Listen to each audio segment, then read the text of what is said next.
पुरुणा टीण कोठा घरे चली पाठपढ़ा विभागर निघा नाई। हरभंगा ब्लॉक अंतर्गत हरभंगा सरकारी प्राथमिक विद्यालय भारत स्वाधीन होबार 78 वर्ष पूर्वे अर्थात 1 अक्टोबर 1869 मसीह झाटीमाटी घरे स्थापित होइथिला। दुर्भाग्यर विषय स्वाधीनतार 78 वर्ष परे मध्य टीण चदर निर्मित श्रेणीगृह बितुची अध्ययनरत छात्र छात्री पाठ्य जीवन। हरभंगा सरकारी प्राथमिक विद्यालय प्रथम श्रेणी ठारू पंचम श्रेणी पर्यंत रहिथिबा बेले मात्र 2टी स्थायी श्रेणीगृह निर्मित होईछि। विद्यालयर श्रेणीगृह छातर मरामती अभावरू वर्षा पानी गळुथुबा जोगु वर्षा ऋतुरे विद्यालयर छात्र छात्री माने वर्षा पानी रे ओदा होई विभिन्न समस्यार सम्मुखीन हेउथुबा बेले आकस्मिक दुर्घटना को एड़ाई दिया जाई न पारे। ग्रीष्म ऋतुरे अर्थात मार्च एवं एप्रिल मास रौद्रतापर प्रकोपरे झारनाळ हेउछन्ति छात्र छात्री। विद्यालय दीर्घदिन धरी खाली पड़िथिबा शिक्षक पदवी पूरण पई बारंबार विभागीय उच्च कर्तृपक्षक दृष्टि करा जायथिले मध्य कोनोसी सुफल मिली पारि नथिबा बेले अभिभावक महलरे तीव्र असंतोष वृद्धि पाउछि। तेणु जिला प्रशासन उक्त संवेदनशील प्रसंग प्रति स्वतंत्र दृष्टि देबा सह युद्धकालीन भित्तिरे हरभंगा सरकारी प्राथमिक विद्यालय आवश्यकता अनुसार स्थायी श्रेणीगृह निर्माण कार्य आरंभ तथा खाली पड़िथिबा शिक्षक पदवी पूरण करबा और 150 वर्षरू ऊर्ध्व ए विद्यालय अटे। एणु विद्यालय को नूतन छातघर निर्माण करबा पई जिला प्रशासन को बहुबार अनुरोध करा जायथिले मध्य कोनोसी पदक्षेप न निया जायथिबारु साधारण रे असंतोष प्रकाश पाउछि। नमस्कार। बड़ दुखर परितार विषय हरभंगा प्राइमरी स्कूल आज को 150 वर्ष ऊर्ध्व हम ए स्कूल टीण छपर छात घरटी अति विपदसंकुल अवस्था अच्छी। एपरी वर्षा दिने पानी गलुची छात्र छात्री बसवाक बहुत असुविधा होची। ये विद्यालय बहुत समस्या रही समस्या मध्य रही शिक्षक मान अभाव।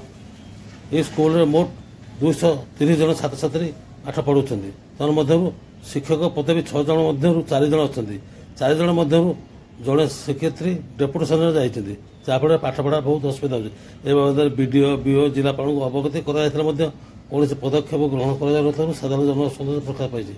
एणु आम राज्य सरकार को अनुरोध करुचु ए दिगरे यथाशीघ्र पदक्षेप ग्रहण कर स्कूल नूतन गृह छातघर निर्माण करने सह आवश्यक शिक्षक पदवी पूर्ण करने जरूरी अटे। ये विद्यालय बहुत पुरातन अटे। एणु ए दिगरे जिला प्रशासन स्वतंत्र दृष्टि देवाई साधारण पक्षर दाबी करा जाउछि। सूचना अनुसार ए विद्यालयटी राजा राजगुड़ा समय स्थापन करा जायतिला। एही विद्यालय रे चलित शिक्षा वर्ष रे मोट 230 जन छात्र छात्री पाठ पढ़ुछंती। विद्यालय रे 6 जन शिक्षक पदवी थिबा बेले एबे 4 जन शिक्षक शिक्षयित्री अछंती। एथिरु जने शिक्षयित्री डेपुटेशन रे अछंती। एथिरु जणा पडुछि जे 3 जन शिक्षकଙ୍କୁ नेकी केमिति पाठ पढ़ा हेउछि। एणु विद्यालयर नूतन गृह और खाली थिबा शिक्षक नियुक्ति दाबी रे हरभंगा ब्लॉक शिक्षा अधिकारी को पचारिबारु से कहिथिले ए बाबदरे टीपीसी को जणाई दिया जायछि एवं खूब शीघ्र पदक्षेप नियाजिबो बोली से प्रकाश करिसेंती। ए बाबदरे विद्यालयर सभापति ज्योतिर्मय दास कहिसेंती। मो ना ज्योतिर्मय दास मो Harbhanga primary school SMC president. Harbhanga primary school 1869 मसीहा अक्टोबर 1 तारिख में प्रतिष्ठा होते ठीक गांधीजी जन्मर गोटे वर्ष पूर्व आज पर्यंत स्कूल दुरवस्था अत्यंत दयनीय। स्कूल थी टीण घर वर्षा दिने पानी गलवा सहित ता 200 वर्षर अधिक पुरातन होता बेले पिला बसवाई अनुपयोगी। स्कूल थी पक्का घर गुड़िक पाठ पढ़ाई अनुपयुक्त और समस्त विपद संकुल अवस्था अच्छी। तत्सहित तत्सलग्न थिबा अंगनवाड़ी केन्द्र 2टी मध्य विपद संकुल अवस्था अच्छी। पाखरे थिबा दुकान गुड़िक स्कूल शैक्षिक वातावरण को दूषित करुच्ची जहाद्वारा पिला पाठपढ़ा व्याघात होउछि। बारंबार सरकार जिला प्रशासन समस्त को जणाइबा परे मध्य यार कौनसी आशु समाधान होना यह अत्यंत परितापर विषय।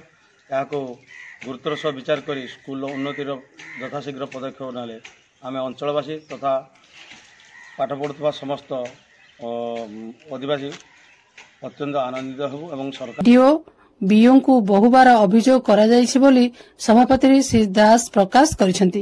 एणु शीघ्र पदक्षेप नेबा पई ग्रामवासी दाबी करिसेंती।